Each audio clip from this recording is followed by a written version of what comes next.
Hello, everybody. In today's screencast, I am going to go over some of the poems that you all read in class when I was out, just to clarify any confusions or questions that you may have.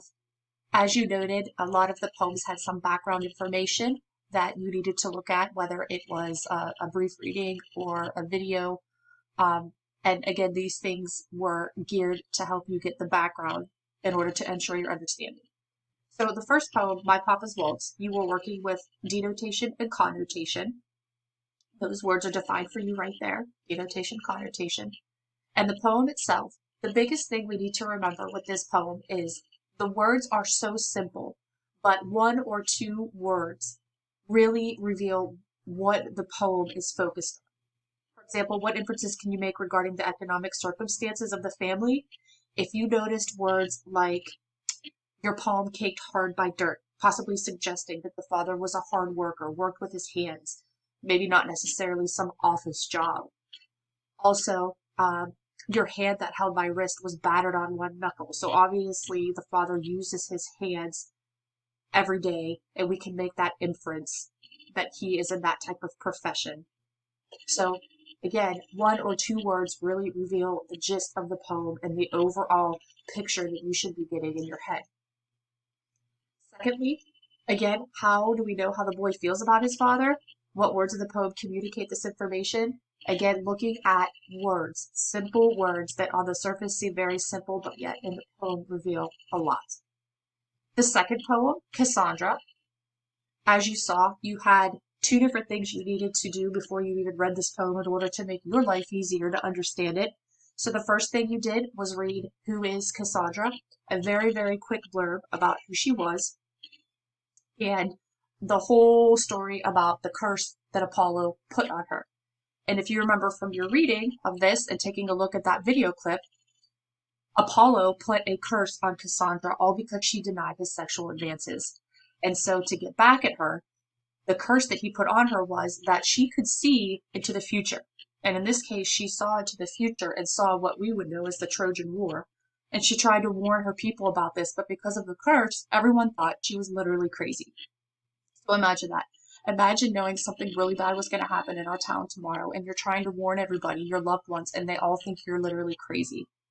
And so in this movie clip, we see her trying to warn everybody, and they literally drag her away, kicking and screaming, because they think she is crazy, and they lock her up, as suggested in this poem here.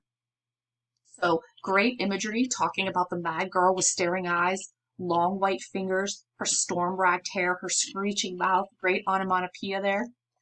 And so we could pretty much assume that the speaker of this poem is Apollo. He's very angry with her. He was made to look like a fool. He was humiliated whenever she denied him. And so he's going to get back at her with his words and by putting this curse. So again, nobody is going to believe your bitter fountain, a nice metaphor for her mouth, talking about how nothing but lies pour out of her mouth, lie after lie after lie. And this is what he is making people think, that she's lying. He calls her probably one of the most disrespectful things you could call a woman, a bitch. He says, poor bitch, be wise. Kind of like, wisen up. Nobody's ever going to believe you. Poets aren't. Politicians aren't. They'd rather meet a tiger on the road. That's pretty harsh. But then you'll see this shift here.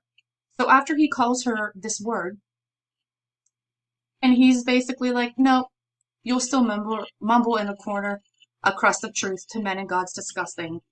But after all these hateful things he says to her, he ends the poem with a shift. Notice there's punctuation there. One of the clues that a shift is happening. So he calls her all these horrible things, and then he's like, nope, you and I, Cassandra, me and you, still love you, me and you forever. So we ask ourselves, who's the crazy one?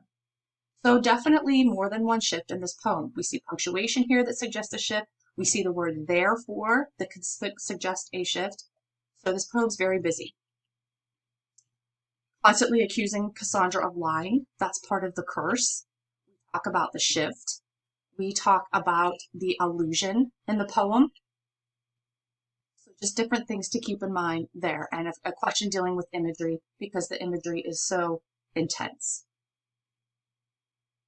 We're going to bypass a dream deferred for right now. War is kind you worked on today, Thursday. And this is the longest, probably most complex poem so far.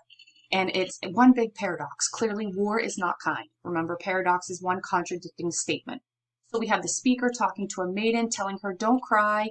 You know, your lover was killed in war, or your father, or your brother, but that's okay. Don't cry. War is kind. So right off the bat, we get the tone of sarcasm. Clearly, war is not kind. Clearly, going to a maiden or a woman saying, sorry, your loved one just died in war, but hey, don't worry about it. War is kind. Clearly, that would not go over well for the one that is grieving. So lots of imagery talking about how these men were born to drill and die. Great personification. The unexplained glory flies above them. Glory can't fly. Great hyperbole. A field where 1,000 corpses lie. A really great paradox. Excellence of killing. Clearly, killing is not excellent. Another paradox. Virtue of slaughter. Clearly, slaughtering someone is not virtuous.